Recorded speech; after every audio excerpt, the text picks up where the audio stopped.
Inspired by the life of the savvy and ambitious Colombian businesswoman Griselda Blanco comes a new Netflix original limited series. Griselda tells the story of a devoted mother who, with her lethal blend of charm and relentless savagery, creates one of the most powerful cartels in history. Witness Sofia Vergara's captivating transformation into the godmother of the underworld. Griselda, now streaming only on Netflix. At the UPS Store, we know things can get busy this upcoming holiday. You can count on us to be open and ready to help with any packing and shipping or anything else you might need. Is there anything you can't do? Actually, I don't have a good singing voice. The UPS... Nope. But our certified packing experts can pack and ship just about anything. At least that's good. Your local, the everything you need to be unstoppable store. The UPS Store. Be unstoppable. The UPS Store locations are independently owned. Product, services, pricing, and hours may vary. See Center for details. Rappaccini's Daughter by Nathaniel Hawthorne, Part 1. A young man named Giovanni Guasconti came very long ago from the more southern region of Italy to pursue his studies at the University of Padua. Giovanni, who had but a scanty supply of gold ducats in his pocket, took lodgings in a high and gloomy chamber of an old edifice, which looked not unworthy to have been the palace of a Paduan noble, and which, in fact, exhibited over its entrance the armorial bearings of a family long since extinct.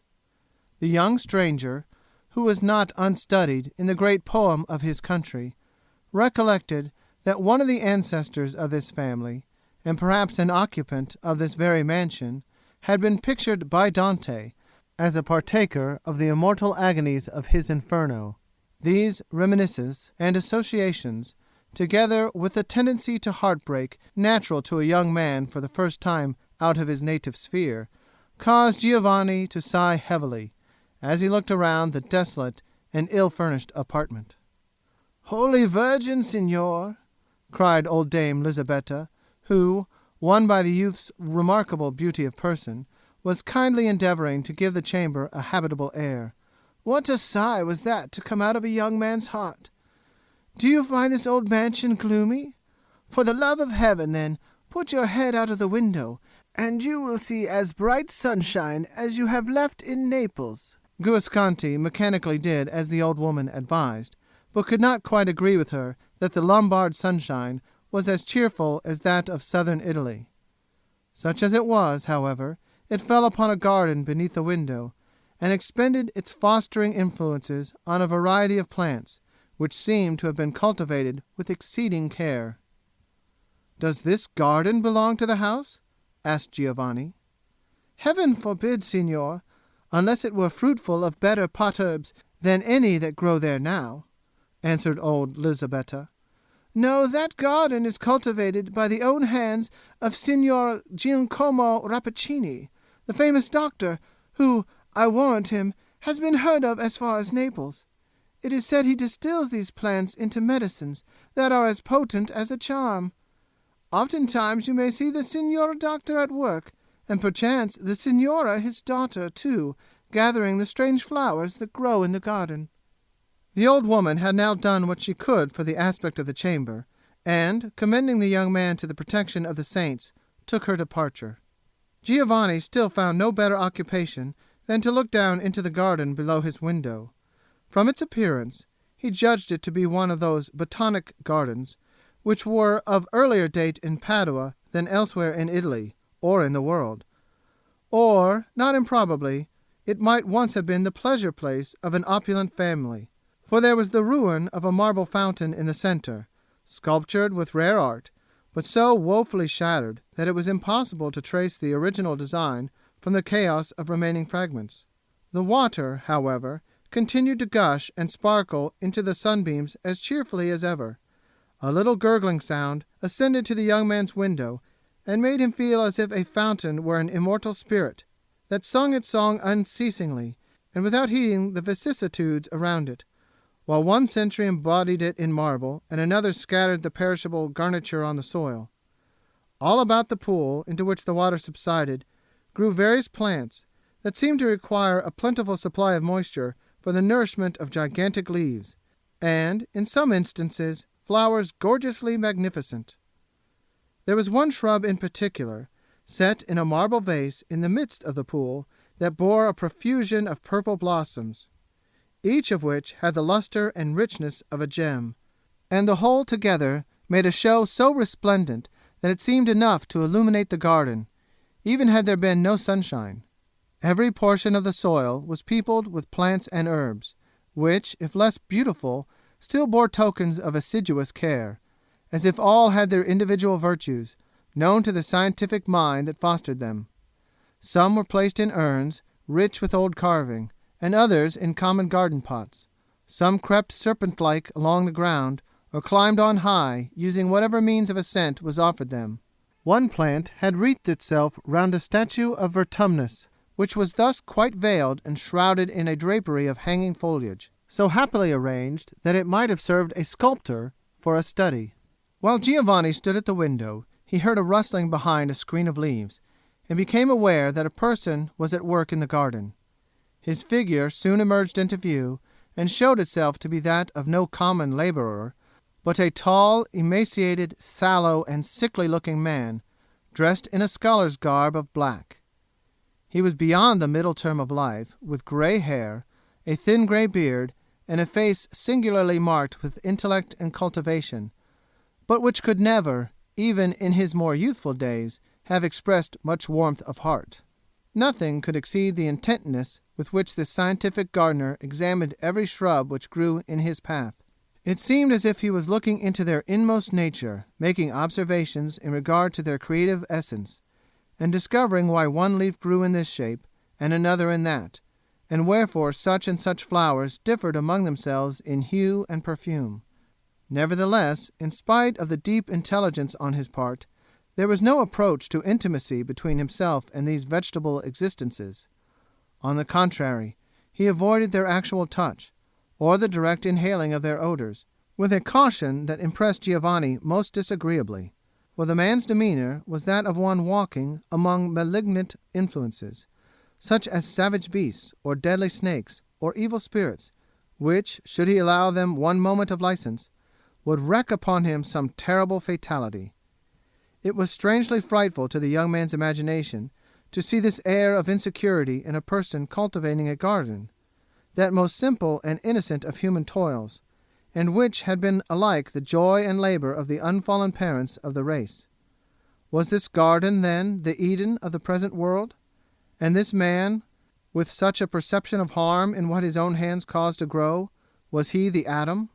The distrustful gardener, while plucking away the dead leaves or pruning the too luxuriant growth of the shrubs, defended his hands with a pair of thick gloves. Nor were these his only armor. When, in his walk through the garden, he came to the magnificent plant that hung its purple gems beside the marble fountain, he placed a kind of mask over his mouth and nostrils, as if all this beauty did but conceal a deadlier malice. But finding his task still too dangerous, he drew back, removed the mask, and called loudly, but in the infirm voice of a person affected with inward disease, "Beatrice! Beatrice!" "Here am I, my father. What would you?" cried a rich and youthful voice from the window of the opposite house, a voice as rich as a tropical sunset, and which made Giovanni, though he knew not why, think of deep hues of purple or crimson, and of perfumes heavily delectable. "Are you in the garden?" "Yes, Beatrice," answered the gardener, "and I need your help." Soon there emerged from under a sculptured portal the figure of a young girl, arrayed with as much richness of taste as the most splendid of the flowers, beautiful as the day, and with a bloom so deep and vivid that one shade more would have been too much.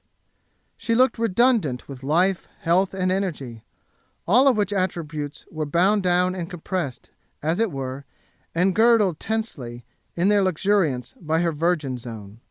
Yet Giovanni's fancy must have grown morbid, while he looked down into the garden, for the impression of which the fair stranger made upon him was as if here were another flower, the human sister of those vegetable ones, as beautiful as they, more beautiful than the richest of them, but still to be touched only with a glove, nor to be approached without a mask.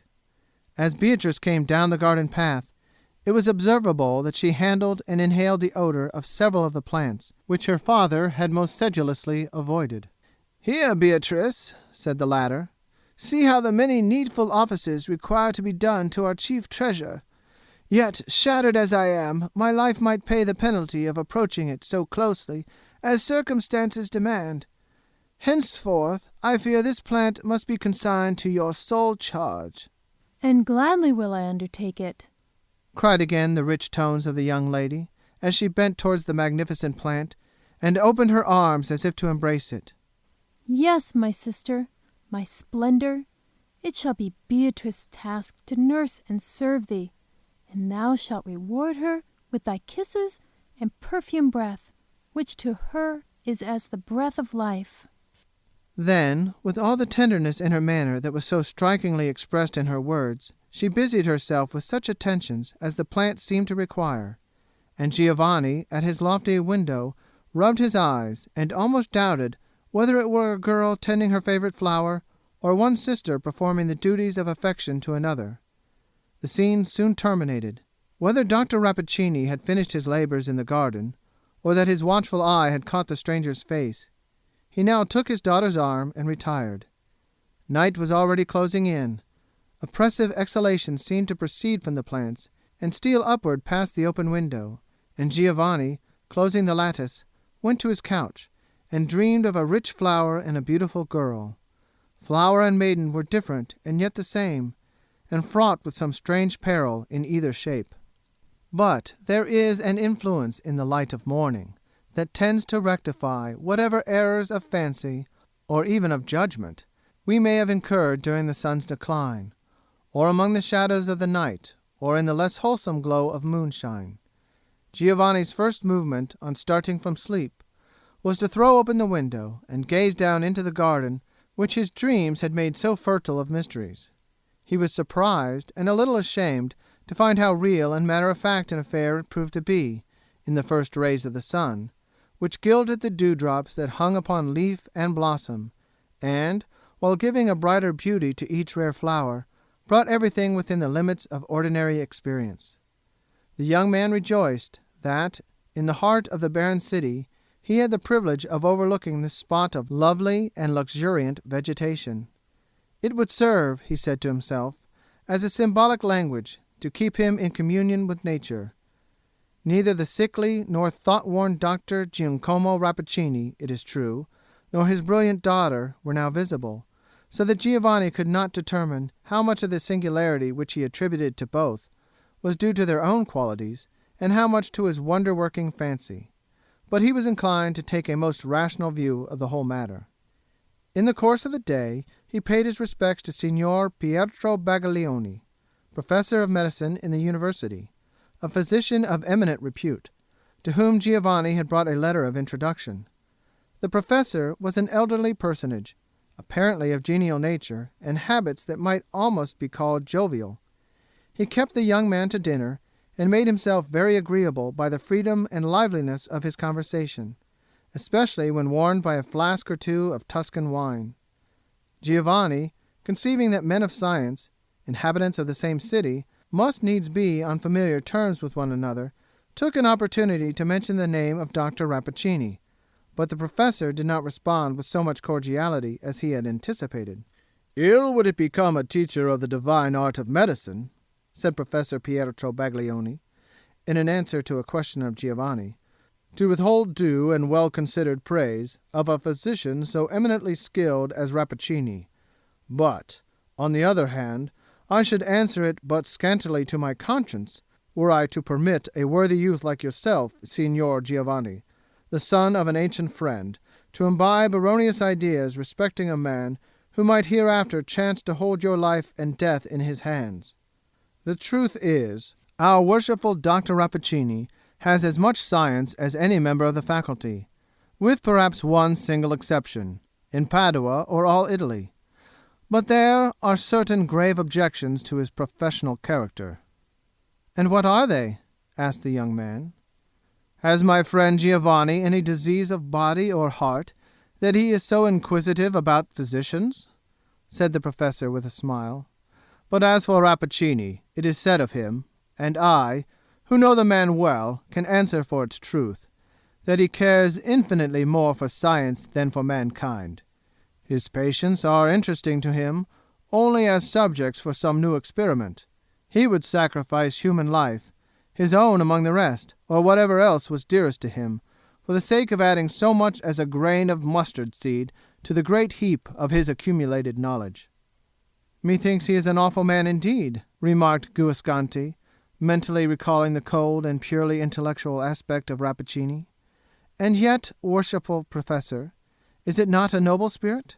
Are there many men capable of so spiritual a love of science?" "God forbid," answered the professor somewhat testily.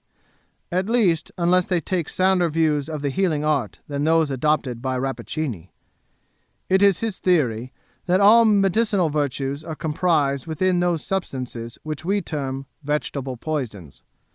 These he cultivates with his own hands, and is said even to have produced new varieties of poison, more horribly deleterious than nature, without the assistance of this learned person, would ever have plagued the world withal. That the Signor Doctor does less mischief than might be expected with such dangerous substances is undeniable. Now and then, it must be owned, he has effected, or seemed to effect, a marvellous cure. But, to tell you my private mind, Signor Giovanni, he should receive little credit for such instances of success, they being probably the work of chance, but should be held strictly accountable for his failures, which may justly be considered his own work." The youth might have taken Baglioni's opinion with many grains of allowance, had he known that there was a professional warfare of long continuance between him and Dr. Rappaccini, in which the latter was generally thought to have gained the advantage. If the reader be inclined to judge for himself, we refer him to certain black-letter tracts on both sides, preserved in the medical department of the University of Padua. "I know not, most learned professor," returned Giovanni, after musing on what had been said of Rappaccini's exclusive zeal for science. "I know not how dearly this physician may love his art, but surely there is one object more dear to him. He has a daughter." "Aha!" cried the professor with a laugh. "So now our friend Giovanni's secret is out. You have heard of this daughter, whom all the young men in Padua are wild about, though not half a dozen have ever had the good hap to see her face.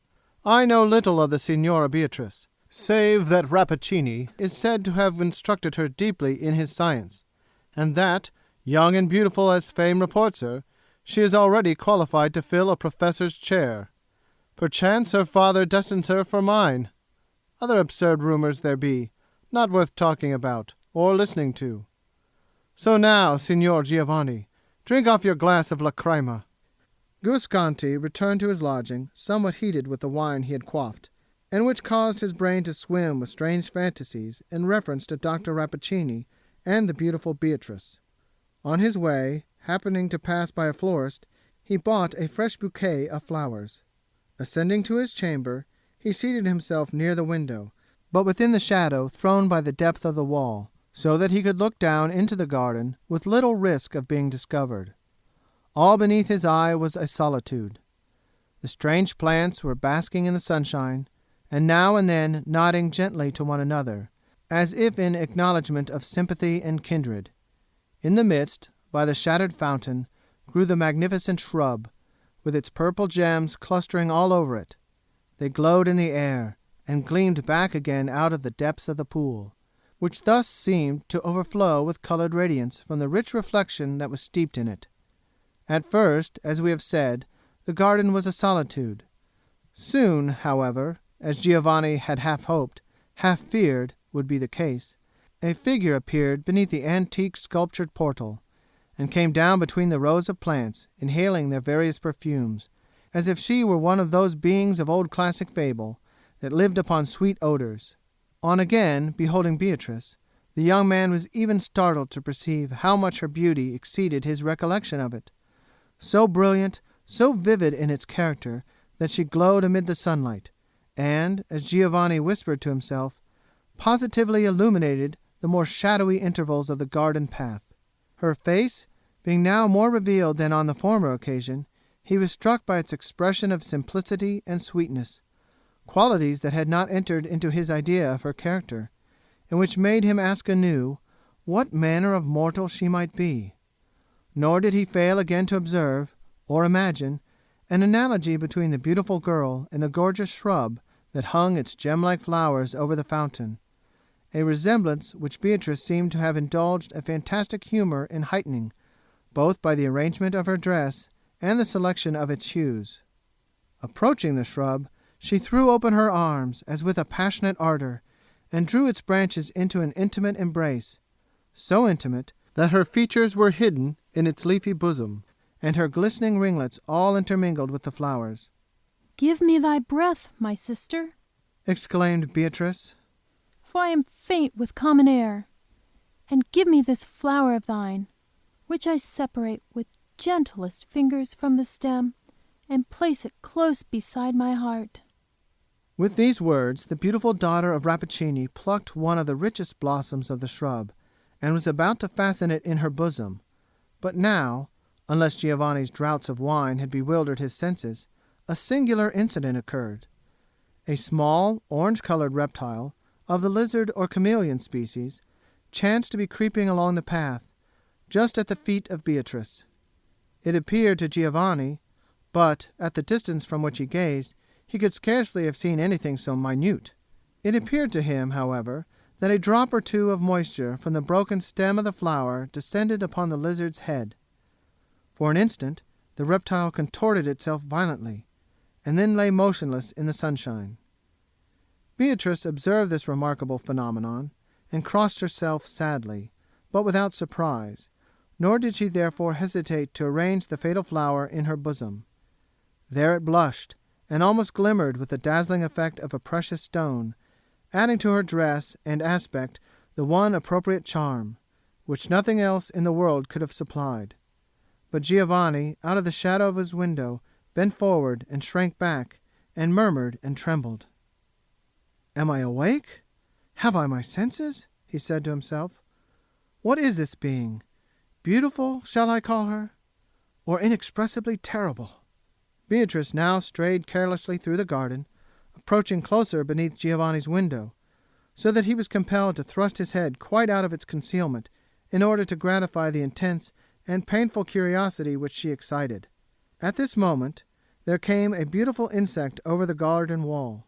It had perhaps wandered through the city and found no flowers nor verdure among those antique haunts of men, until the heavy perfumes of Dr. Rappaccini's shrubs had lured it from afar. Without alighting on the flowers, this winged brightness seemed to be attracted by Beatrice, and lingered in the air and fluttered about her head. Now here it could not be but that Giovanni Guasconti's eyes deceived him. Be that as it might, he fancied that while Beatrice was gazing at the insect with childish delight, it grew faint and fell at her feet. Its bright wings shivered. It was dead, from no cause that he could discern, unless it were the atmosphere of her breath. Again Beatrice crossed herself and sighed heavily as she bent over the dead insect. An impulsive movement of Giovanni drew her eyes to the window. There she beheld the beautiful head of the young man, rather a Grecian than an Italian head, with fair, regular features, and a glistening of gold among his ringlets, gazing down upon her like a being that hovered in mid-air. Scarcely knowing what he did, Giovanni threw down the bouquet which he had hitherto held in his hand. "Signora," said he, "there are pure and healthful flowers. Wear them for the sake of Giovanni Guasconti." "Thanks, signor," replied Beatrice, with her rich voice that came forth as if it were like a gush of music, and with a mirthful expression, half childish and half womanlike. "I accept your gift, and would fain recompense it with this precious purple flower. But if I toss it into the air, it will not reach you. So Signor Guasconti must even content himself with my thanks." She lifted the bouquet from the ground, and then, as if inwardly ashamed at having stepped aside from her maidenly reserve to respond to a stranger's greeting, passed swiftly homeward through the garden.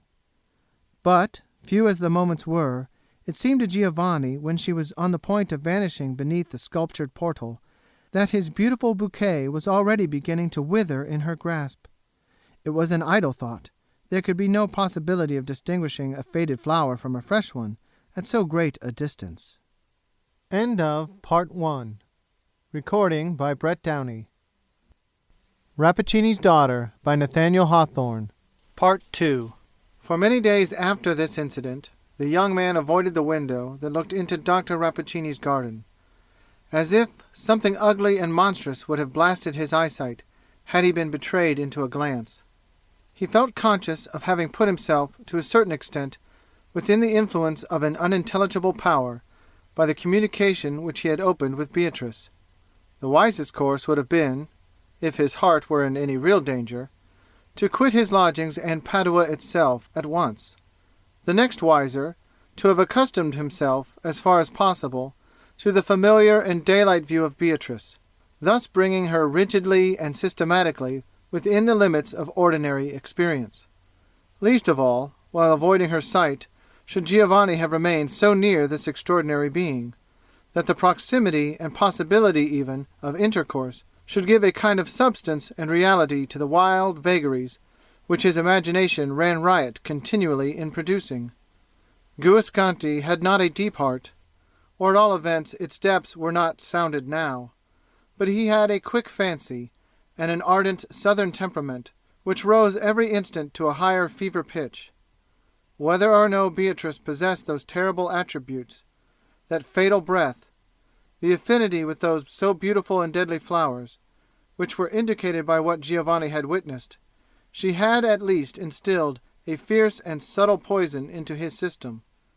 It was not love, although her rich beauty was a madness to him, nor horror, even while he fancied her spirit to be imbued with the same baneful essence that seemed to pervade her physical frame, but a wild offspring of both love and horror that had each parent in it, and burned like one and shivered like the other. Giovanni knew not what to dread, still less did he know what to hope, yet hope and dread kept a continual warfare in his breast, alternately vanquishing one another and starting up afresh to renew the contest. Blessed are all simple emotions, be they dark or bright. It is the lurid intermixture of the two that produces the illuminating blaze of the infernal regions. Sometimes he endeavored to assuage the fever of his spirit by a rapid walk through the streets of Padua, or beyond its gates. His footsteps kept time with the throbbings of his brain, so that the walk was apt to accelerate itself to a race. One day he found himself arrested. His arm was seized by a portly personage who had turned back on recognizing the young man, and expended much breath in overtaking him. "Signor Giovanni, stay, my young friend!" cried he. "Have you forgotten me? That might well be the case were I as much altered as yourself." It was Baglioni, whom Giovanni had avoided ever since their first meeting, from a doubt that the professor's sagacity would look too deeply into his secrets. Endeavoring to recover himself, he stared forth wildly from his inner world into the outer one, and spoke like a man in a dream. "Yes, I am Giovanni Guasconti. You are Professor Pietro Baglioni. Now let me pass." Not yet, Signor Giovanni Guasconti," said the professor, smiling, but at the same time scrutinizing the youth with an earnest glance. "What, did I grow up side by side with your father, and shall his son pass me like a stranger in these old streets of Padua? Stand still, Signor Giovanni, for we must have a word or two before we part." "Speedily, then, most worshipful professor, speedily," said Giovanni, with feverish impatience. "Does not your worship see that I am in haste?" Now, while he was speaking, there came a man in black along the street, stooping and moving feebly, like a person in inferior health. His face was all overspread with the most sickly and sallow hue, but yet so pervaded with an expression of piercing and active intellect that an observer might easily have overlooked the merely physical attributes, and have seen only this wonderful energy. As he passed, this person exchanged a cold and distant salutation with Baglioni, but fixed his eyes upon Giovanni with an intentness that seemed to bring out whatever was within him worthy of notice. Nevertheless, there was a peculiar quietness in the look, as if taking merely a speculative, not a human interest in the young man. "It is Dr. Rappaccini," whispered the professor, when the stranger had passed. Has he ever seen your face before?" "Not that I know," answered Giovanni, starting at the name. "He has seen you. He must have seen you," said Baglioni hastily. "For some purpose or other this man of science is making a study of you. I know that look of his. It is the same that coldly illuminates his face as he bends over a bird, a mouse, or a butterfly, which, in pursuance of some experiment, he has killed by the perfume of a flower. A look as deep as nature itself, but without nature's warmth of love. Signor Giovanni, I will stake my life upon it. You are the subject of one of Rappaccini's experiments." "Will you make a fool of me?" cried Giovanni passionately. "That, Signor Professor, were an untoward experiment." "Patience, patience," replied the imperturbable professor. "I tell thee, my poor Giovanni, that Rappaccini has a scientific interest in thee. Thou hast fallen into fearful hands. And the Signora Beatrice, what part does she act in this mystery?" But Guasconti, finding Baglioni's pertinacity intolerable, here broke away, and was gone before the professor could again seize his arm. He looked after the young man intently, and shook his head. "This must not be," said Baglioni to himself. "The youth is the son of my old friend, and shall not come to any harm from which the arcana of medical science can preserve him. Besides, it is too insufferable an impertinence in Rappaccini thus to snatch the lad out of my own hands, as I may say, and make use of him for his infernal experiments. This daughter of his, it shall be looked to. Perchance, most learned Rappaccini, I may foil you where you little dream of it." Meanwhile Giovanni had pursued a circuitous route, and at length found himself at the door of his lodgings. As he crossed the threshold he was met by old Lisabetta, who smirked and smiled and was evidently desirous to attract his attention. Vainly, however, as the ebullition of his feelings had momentarily subsided into a cold and dull vacuity. He turned his eyes full upon the withered face that was puckering itself into a smile, but seemed to behold it not. The old dame, therefore, laid her grasp upon his cloak. "Signor, signor," whispered she, still with a smile over the whole breadth of her visage, so that it looked not unlike a grotesque carving in wood, darkened by centuries. "Listen, signor. There is a private entrance into the garden." "What do you say?" exclaimed Giovanni, turning quickly about, as if an inanimate thing should start into feverish life. "A private entrance into Dr. Rappaccini's garden?" "Hush, hush! Not so loud!" whispered Lisabetta, putting her hand over his mouth. "Yes, into the worshipful doctor's garden, where you may see all his fine shrubbery. Many a young man in Padua would give gold to be admitted among those flowers." Giovanni put a piece of gold into her hand. "Show me the way," said he.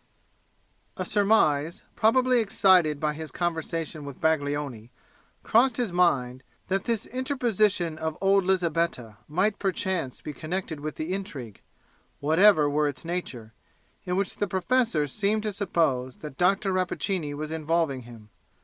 But such a suspicion, though it disturbed Giovanni, was inadequate to restrain him.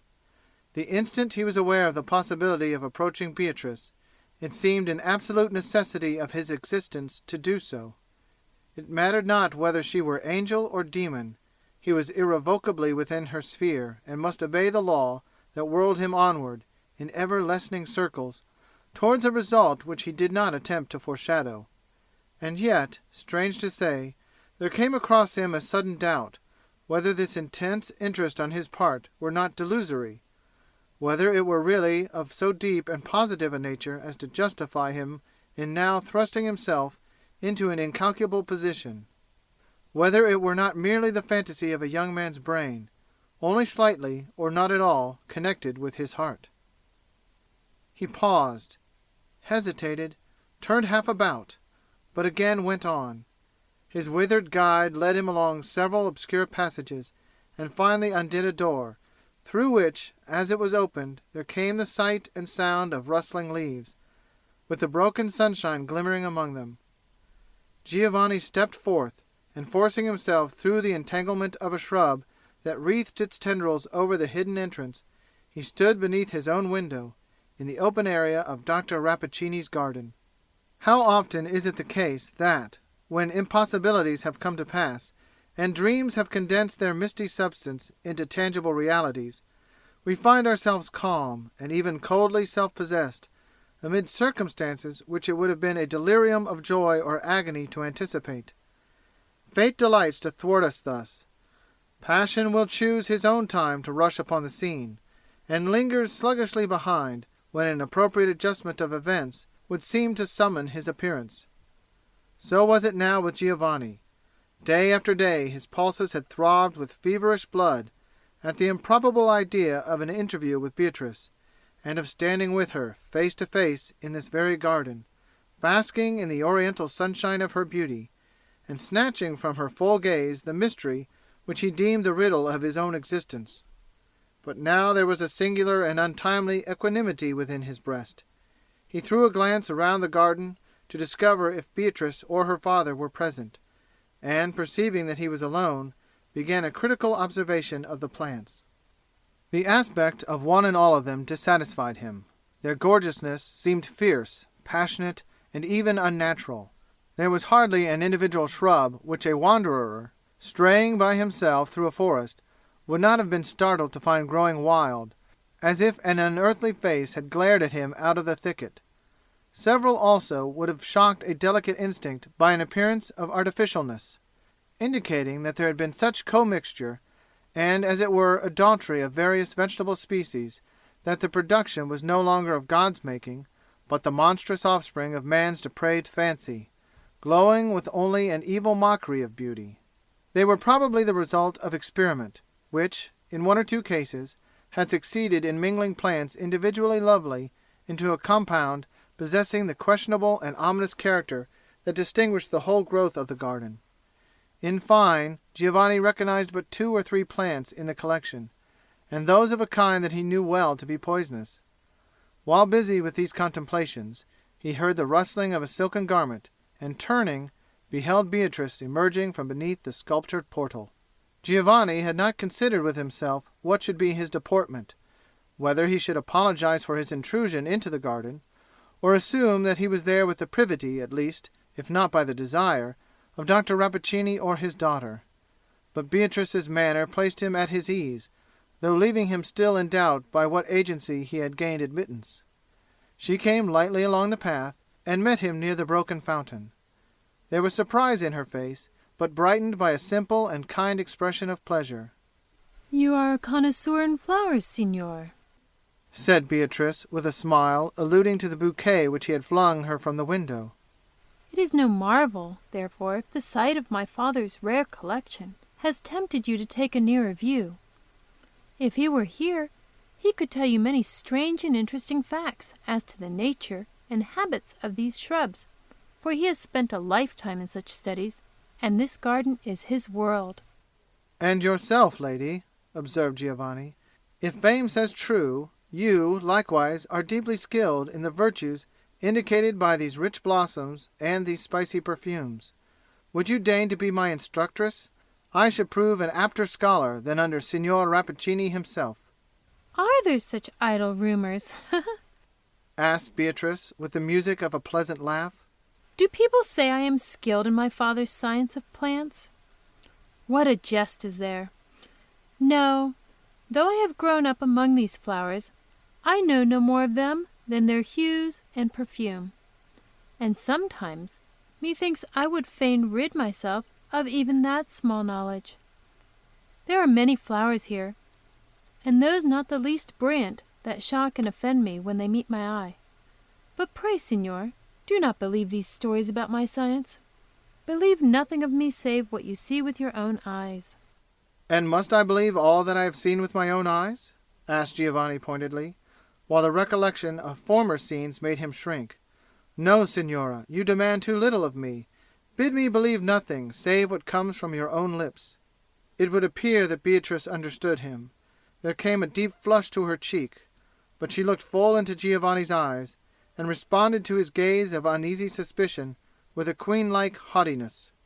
"I do so bid you, signor," she replied. "Forget whatever you may have fancied in regard to me. If true to the outward senses, still it may be false in its essence. But the words of Beatrice Rappaccini's lips are true from the heart outward. Those you may believe. A fervor glowed in her whole aspect, and beamed upon Giovanni's consciousness like the light of truth itself. But while she spoke there was a fragrance in the atmosphere around her, rich and delightful though evanescent, yet which the young man, from an indefinable reluctance, scarcely dared to draw into his lungs. It might be the odor of the flowers. Could it be Beatrice's breath, which thus embalmed her words with a strange richness, as if by steeping them in her heart? A faintness passed like a shadow over Giovanni, and flitted away.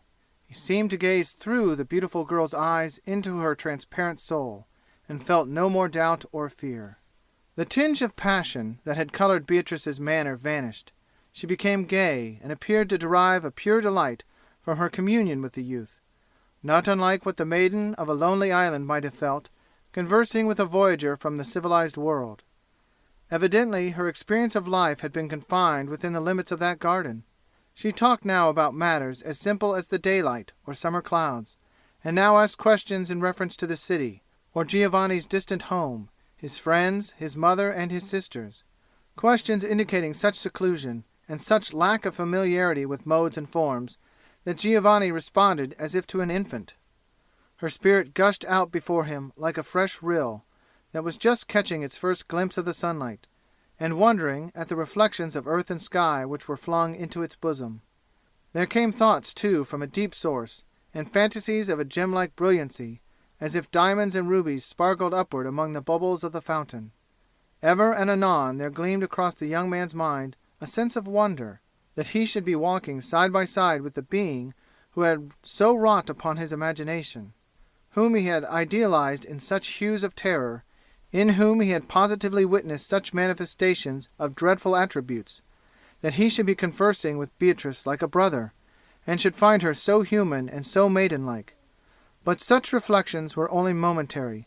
The effect of her character was too real not to make itself familiar at once.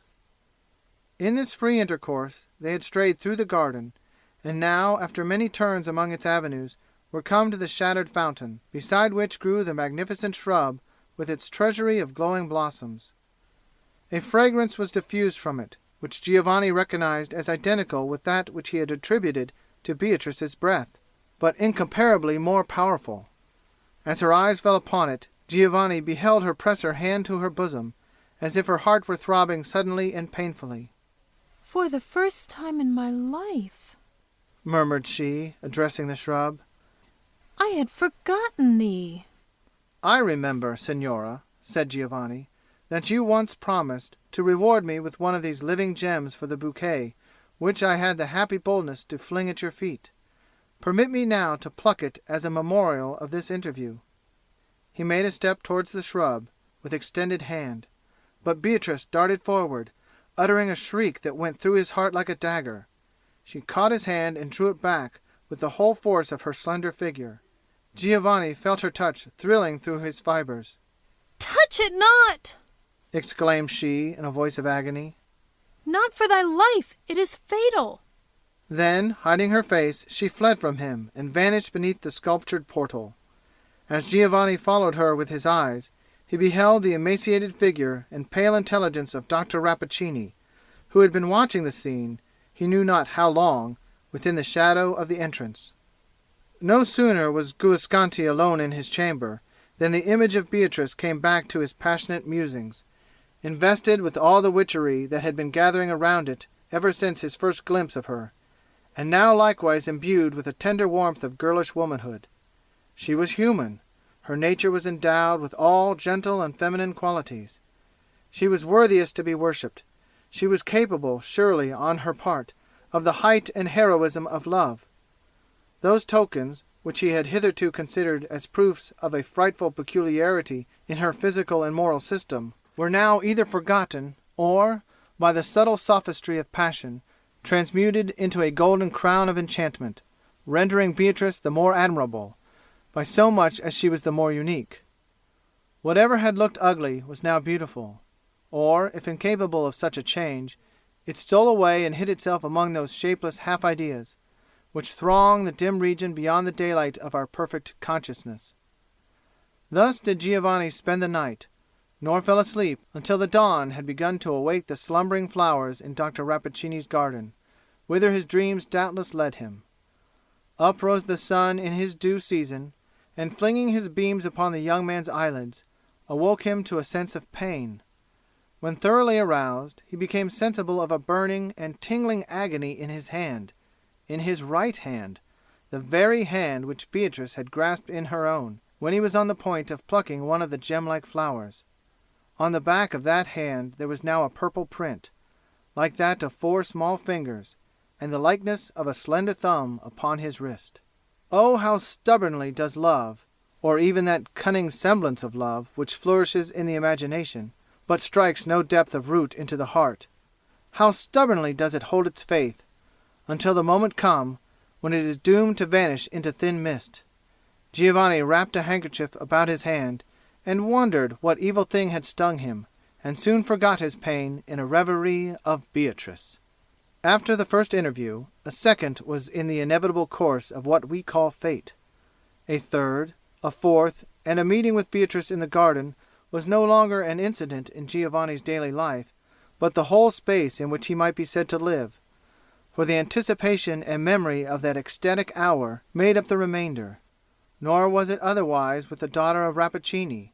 She watched for the youth's appearance, and flew to his side with confidence as unreserved as if they had been playmates from early infancy, as if they were such playmates still. If, by any unwonted chance, he failed to come down at the appointed moment, she stood beneath the window and sent up the rich sweetness of her tones to float around him in his chamber, and echo and reverberate throughout his heart. Giovanni! Giovanni! Why tarriest thou? Come down! And down he hastened into that Eden of poisonous flowers. But with all this intimate familiarity there was still a reserve in Beatrice's demeanor, so rigidly and invariably sustained that the idea of infringing it scarcely occurred to his imagination. By all appreciable signs they loved. They had looked love, with eyes that conveyed the holy secret from the depths of one soul into the depths of the other, as if it were too sacred to be whispered by the way.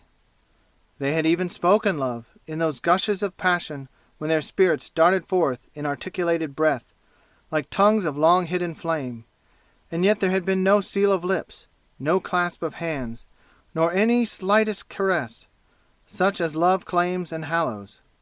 He had never touched one of the gleaming ringlets of her hair. Her garment, so marked was the physical barrier between them, had never been waved against him by a breeze. On the few occasions when Giovanni had seemed tempted to overstep the limit, Beatrice grew so sad, so stern, and withal wore such a look of desolate separation, shuddering at itself, that not a spoken word was requisite to repel him. At such times he was startled at the horrible suspicions that rose, monster-like, out of the caverns of his heart, and stared him in the face. His love grew thin and faint as the morning mist.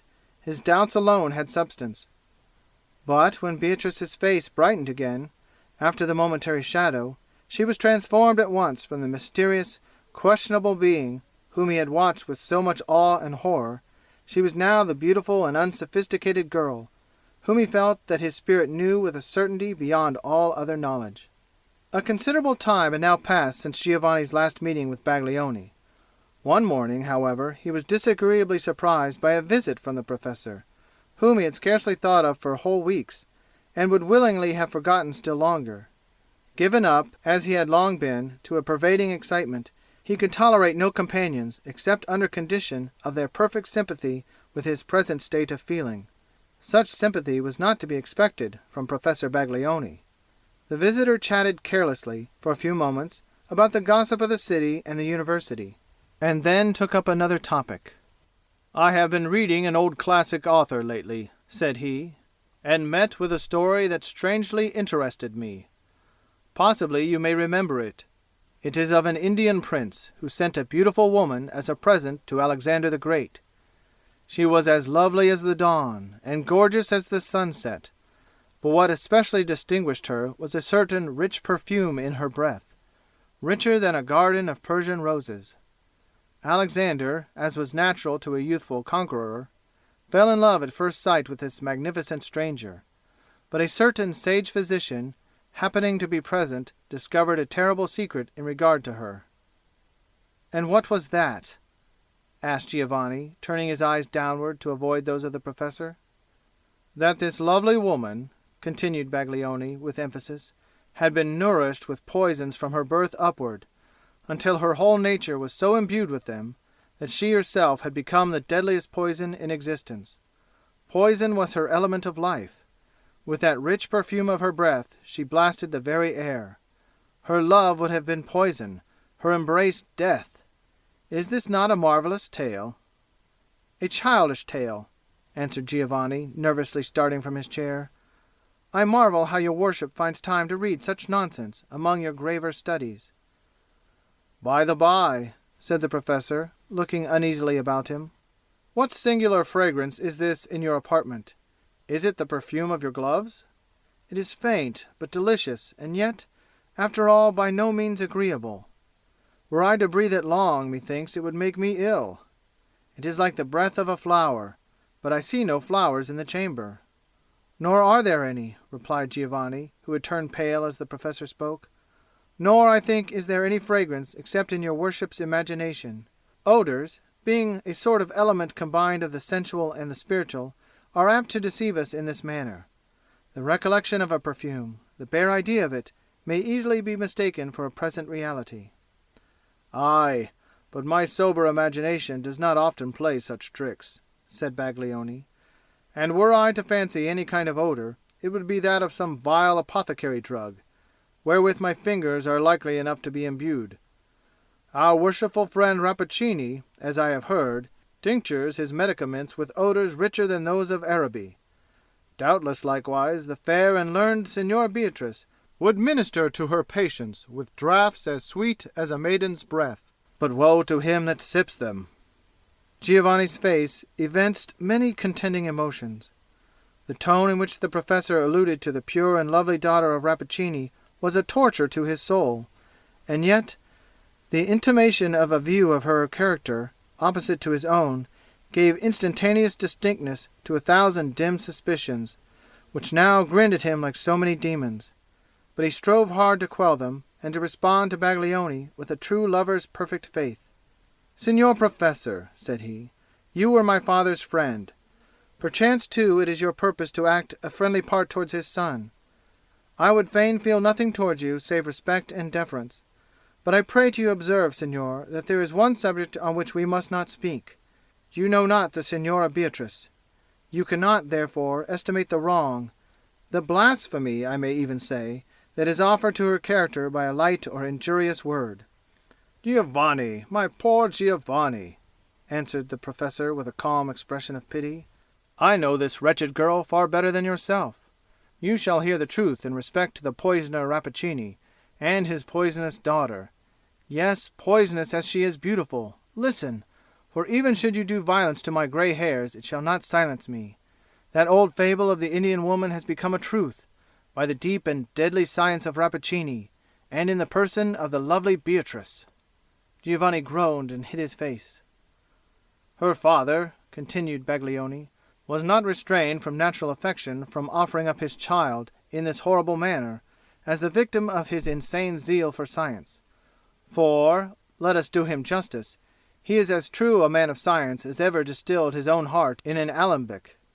What, then, will be your fate? Beyond a doubt you are selected as the material of some new experiment. Perhaps the result is to be death. Perhaps a fate more awful still. Rappaccini, with what he calls the interest of science before his eyes, will hesitate at nothing." "It is a dream," muttered Giovanni to himself. "Surely it is a dream." "But," resumed the professor, "be of good cheer, son of my friend. It is not yet too late for the rescue.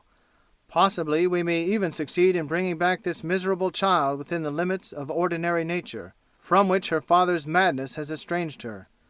Behold this little silver vase. It was wrought by the hands of the renowned Benvenuto Cellini, and is well worthy to be a love gift to the fairest dame in Italy. But its contents are invaluable. One little sip of this antidote would have rendered the most virulent poisons of the Borgias innocuous. Doubt not that it will be as efficacious against those of Rappaccini. Bestow the vase and the precious liquid within it on your Beatrice, and hopefully await the result." Baglioni laid a small, exquisitely wrought silver phial on the table, and withdrew, leaving what he had said to produce its effect upon the young man's mind. "We will thwart Rappaccini yet," thought he, chuckling to himself as he descended the stairs. "But let us confess the truth of him.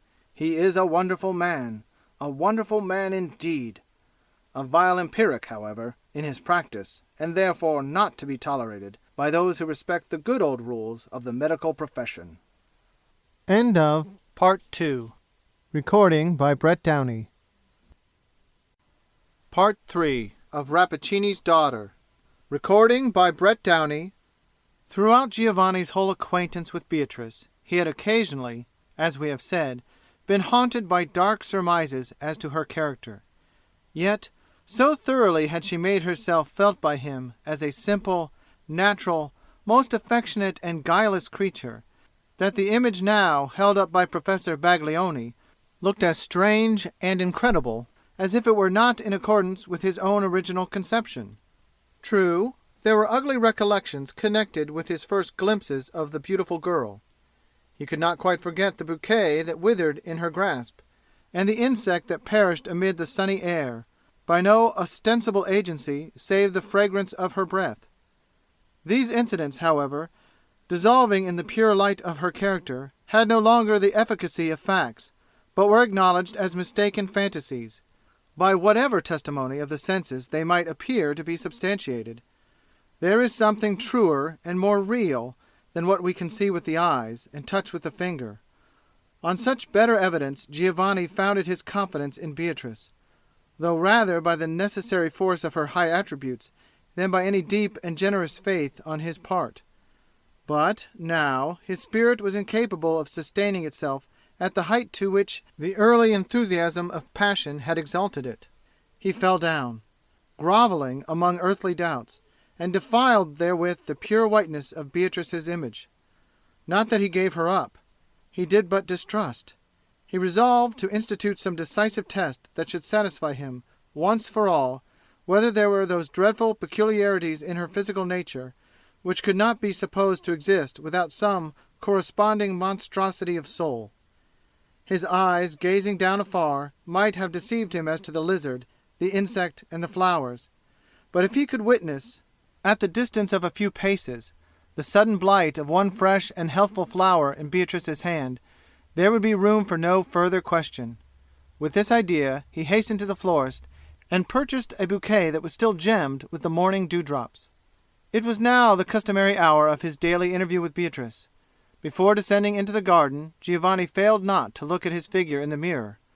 A vanity to be expected in a beautiful young man, yet, as displaying itself at that troubled and feverish moment, the token of a certain shallowness of feeling and insincerity of character. He did gaze, however, and said to himself that his features had never before possessed so rich a grace, nor his eyes such vivacity, nor his cheeks so warm a hue of superabundant life. At least, thought he, her poison has not yet insinuated itself into my system. I am no flower to perish in her grasp. With that thought, he turned his eyes on the bouquet, which he had never once laid aside from his hand. A thrill of indefinable horror shot through his frame, on perceiving that those dewy flowers were already beginning to droop. They wore the aspect of things that had been fresh and lovely yesterday. Giovanni grew white as marble, and stood motionless before the mirror, staring at his own reflection there, as at the likeness of something frightful. He remembered Baglioni's remark about the fragrance that seemed to pervade the chamber. It must have been the poison in his breath. Then he shuddered at himself. Recovering from his stupor, he began to watch, with curious eye, a spider that was busily at work, hanging its web from the antique cornice of the apartment, crossing and recrossing the artful system of interwoven lines, as vigorous and active a spider as ever dangled from an old ceiling. Giovanni bent towards the insect, and emitted a deep, long breath. The spider suddenly ceased its toil. The web vibrated with a tremor originating in the body of the small artisan. Again Giovanni sent forth a breath, deeper, longer, and imbued with a venomous feeling out of his heart. He knew not whether he were wicked or only desperate. The spider made a convulsive gripe with his limbs and hung dead across the window. Accursed! Accursed! Muttered Giovanni, addressing himself. Hast thou grown so poisonous that this deadly insect perishes by thy breath? At that moment a rich, sweet voice came floating up from the garden. Giovanni! Giovanni! It is past the hour. Why tarriest thou? Come down. Yes, muttered Giovanni again. She is the only being whom my breath may not slay. Would that it might! He rushed down, and in an instant was standing before the bright and loving eyes of Beatrice. A moment ago his wrath and despair had been so fierce that he could have desired nothing so much as to wither her by a glance. But, with her actual presence, there came influences which had too real an existence to be at once shaken off. Recollections of the delicate and benign power of her feminine nature, which had so often enveloped him in a religious calm. Recollections of many a holy and passionate outgush of her heart, when the pure fountain had been unsealed from its depths, and made visible in its transparency to his mental eye. Recollections which, had Giovanni known how to estimate them, would have assured him that all this ugly mystery was but an earthly illusion, and that, whatever mist of evil might seem to have gathered over her, the real Beatrice was a heavenly angel. Incapable as he was of such high faith, still her presence had not utterly lost its magic. Giovanni's rage was quelled into an aspect of sullen insensibility. Beatrice, with a quick spiritual sense, immediately felt that there was a gulf of blackness between them, which neither he nor she could pass. They walked on together, sad and silent, and came thus to the marble fountain, and to its pool of water on the ground, in the midst of which grew the shrub that bore gem-like blossoms. Giovanni was affrighted at the eager enjoyment, the appetite, as it were, with which he found himself inhaling the fragrance of the flowers. "Beatrice," he asked abruptly, "whence came this shrub?" My father created it, answered she with simplicity. "Created it? Created it?" repeated Giovanni. "What mean you, Beatrice?" He is a man fearfully acquainted with the secrets of nature, replied Beatrice. And at the hour when I first drew breath, this plant sprang from the soil, the offspring of his science, of his intellect, while I was but his earthly child. Approach it not, continued she, observing with terror that Giovanni was drawing near the shrub. It has qualities that you little dream of. But I, dearest Giovanni, I grew up and blossomed with the plant, and was nourished with its breath. It was my sister, and I loved it with a human affection. For, alas, hast thou not suspected it? There was an awful doom. Here Giovanni frowned so darkly upon her that Beatrice paused and trembled. But her faith in his tenderness reassured her, and made her blush that she had doubted for an instant. There was an awful doom, she continued. The effect of my father's fatal love of science, which estranged me from all society of my kind, until heaven sent thee, dearest Giovanni. Oh, how lonely was thy poor Beatrice! Was it a hard doom? Asked Giovanni, fixing his eyes upon her. Only of late have I known how hard it was, answered she tenderly. Oh, yes, but my heart was torpid, and therefore quiet. Giovanni's rage broke forth from his sullen gloom like a lightning flash out of a dark cloud. "Accursed one!" cried he, with venomous scorn and anger. "And finding thy solitude wearisome, thou hast severed me, likewise, from all the warmth of life, and enticed me into thy region of unspeakable horror?" "Giovanni!" exclaimed Beatrice, turning her large bright eyes upon his face. The force of his words had not found its way into her mind. She was merely thunderstruck.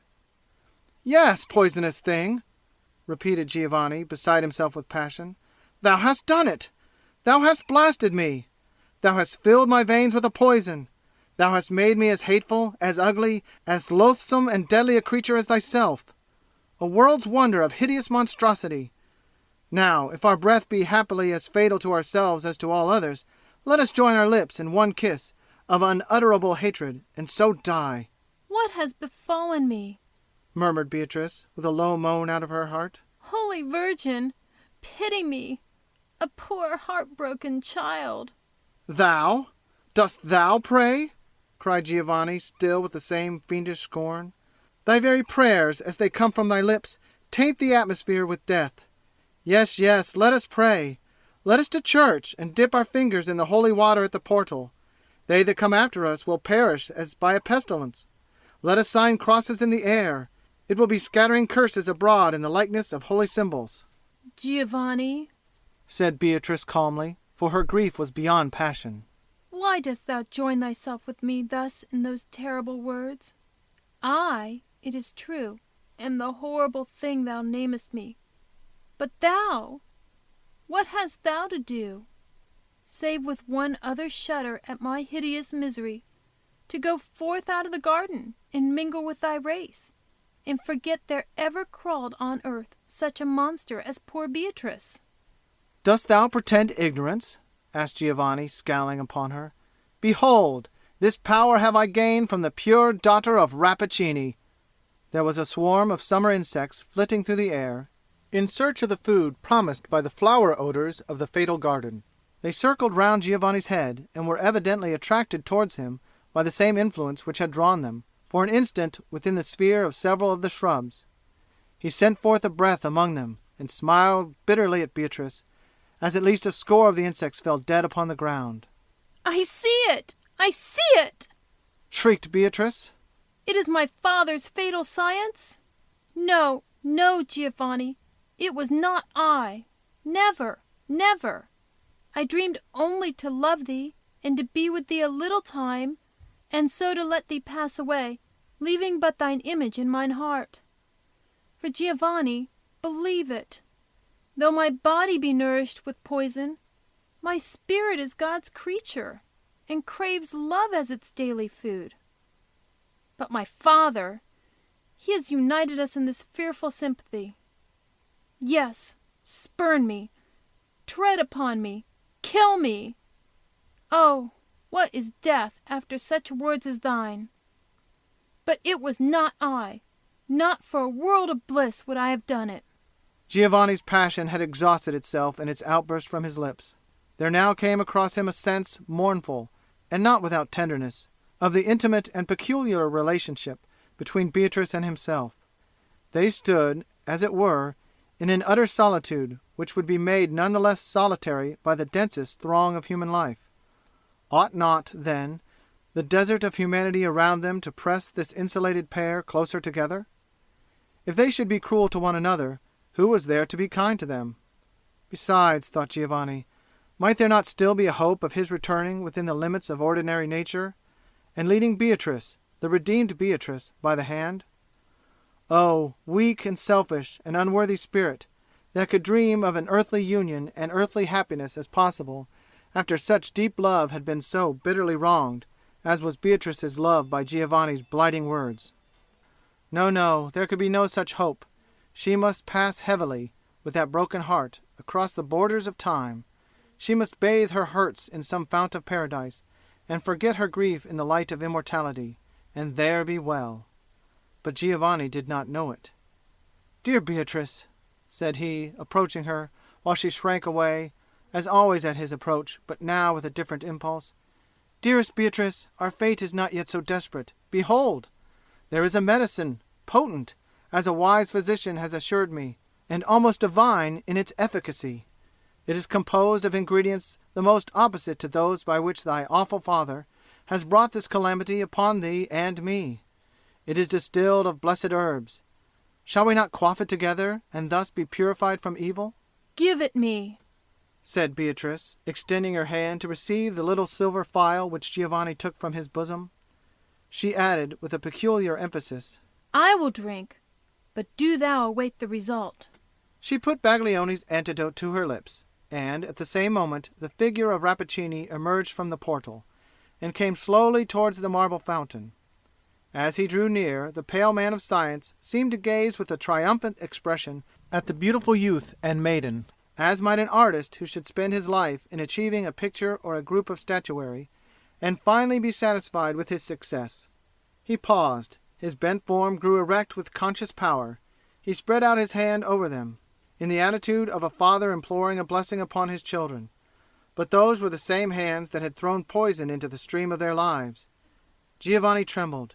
Beatrice shuddered very nervously, and pressed her hand upon her heart. "My daughter," said Rappaccini, "thou art no longer lonely in the world. Pluck one of those precious gems from thy sister shrub, and bid thy bridegroom wear it in his bosom. It will not harm him now.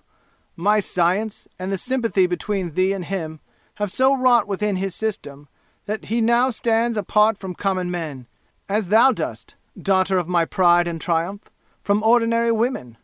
Pass on, then, through the world, most dear to one another, and dreadful to all besides." My father, said Beatrice feebly, and still, as she spoke, she kept her hand upon her heart. wherefore didst thou inflict this miserable doom upon thy child? "Miserable!" exclaimed Rappaccini. "What mean you, foolish girl? Dost thou deem it misery to be endowed with marvelous gifts, against which no power nor strength could avail an enemy? Misery to be able to quell the mightiest with a breath? Misery to be as terrible as thou art beautiful? Wouldst thou, then, have preferred the condition of a weak woman, exposed to all evil, and capable of none?" I would fain have been loved, not feared. murmured Beatrice, sinking down upon the ground. But now it matters not. I am going, Father, where the evil which thou hast striven to mingle with my being will pass away like a dream, like the fragrance of these poisonous flowers, which will no longer taint my breath among the flowers of Eden. Farewell, Giovanni.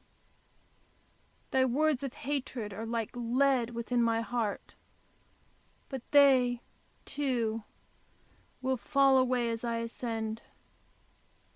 Oh, was there not, from the first, more poison in thy nature than in mine? To Beatrice, so radically had her earthly part been wrought upon by Rappaccini's skill, as poison had been life, so the powerful antidote was death. And thus the poor victim of man's ingenuity and of thwarted nature, and of the fatality that attends all such efforts of perverted wisdom, perished there at the feet of her father and Giovanni. Just at that moment, Professor Pietro Baglioni looked forth from the window and called loudly, in a tone of triumph mixed with horror, to the thunder-stricken man of science, "Rappaccini! Rappaccini! And is this the upshot of your experiment?" End of Part 3. Recording by Brett Downey, with Teresa Downey as Beatrice. End of Rappaccini's Daughter by Nathaniel Hawthorne. In Season 2 of Missing Pages, we'll take a look at what happens when an old system faces new challenges. This is what happens when you involve money. I'm Beth Ann Patrick, your host of Season 2 of the Missing Pages podcast. We'll dig into these stories and talk to authors like Jodi Picoult for their firsthand experiences. You can child-proof your world, but you can't world-proof your child. Listen and subscribe to Season 2 of Missing Pages wherever you get your podcasts.